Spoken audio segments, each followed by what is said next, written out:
Hello everyone, welcome to CyberScoop TV. Greg Otto, your managing editor here. We're coming to you from the floor of the 2018 RSA conference. I'm talking with Patrick Sullivan, the Senior Director of Security Strategy for Akamai Technologies. Thanks for joining us today. Thanks for having me. So you just put out a State of the Internet report, which Akamai does a lot, and this one has been focused on DDoS bots, credential stuffing. We want to hear all about it. Absolutely. So we're seeing 15 to 30% of the world's web traffic. We report on that on a quarterly basis. Again, we continue to see big DDoS, application security attacks continue to happen, but the headline news is really about bots, right? We're tracking, in the course of a given month, take November, for example, just in the retail sector, we saw 2.5 trillion requests from bots hitting our retail customers. When we look at logins, we see in hospitality, 80% of logins are coming from bots. They're committing fraud, it's credential stuffing attacks. So that's been a very popular topic here at RSA. People are continuing to look for ways to address bots and all forms of automation.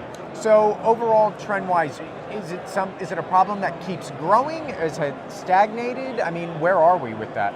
Yeah, absolutely. I mean, what's fascinating about it is it's growing, I think, both in just the volume, the percentage of requests that are coming from automation grows over time. The other trajectory we see is the sophistication of the bots, right? Particularly the fraudsters. They're clever. It's fascinating watching all the evasions they go through and how complex they've become. So do you have any advice for enterprises on how to look out for this and how to stop it? I mean, there are tons of products and solutions, but from an idea or a policy standpoint, what is a good way to stem the attacks that are coming from bots? Yeah, absolutely. So I would say a couple things. I mean, the first thing that we've seen is the bot's sophistication has outgrown the ability for sort of other security controls to manage bots. They're too evasive. You're not going to pick them up with a WAF or other type of technologies. So you need something sort of focused on bots. And there, I think you need sophisticated detection, multiple forms of detection. For the most sophisticated bots, at this point, we stop looking for bots, start looking for humans, look for biometric response that's indicative of a human.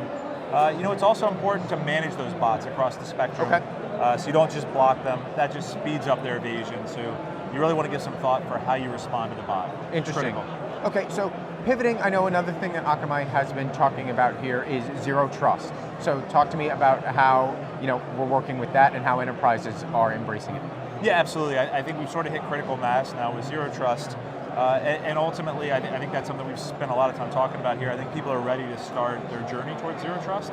And I think if you look at the statistics out there with the dwell time on a network where attackers are moving laterally, placing your trust in the network layer is insufficient, and it continues to bite people. So people are looking to move that trust up to the application layer to understand the identity and not just trust based on somebody's topology, position of the network topology.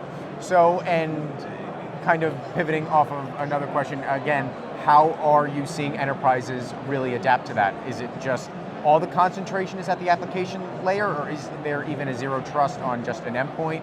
Identity management, like how's that working out? Yeah, I think it's a fundamental shift, right? So rather than the traditional model, whether it's a VPN to provide network access, that's giving network layer access, across a remote access, move that up to a proxy all that request, do your MFA, understand the posture of the device, understand the identity of the person coming to your site, and match that with the access they need. Don't give them access to the network where they can see applications that they have no business justification to use. They'll restrict and really ultimately take away that lateral movement that's been biting all of us year after year. Great. Patrick, appreciate your insight. Thanks for stopping by and talking with us. Thanks for having us. For all of our videos, check out our YouTube channel, and for more on everything cybersecurity, check out cyberscoop.com. I'm Greg Otto. Thanks for watching.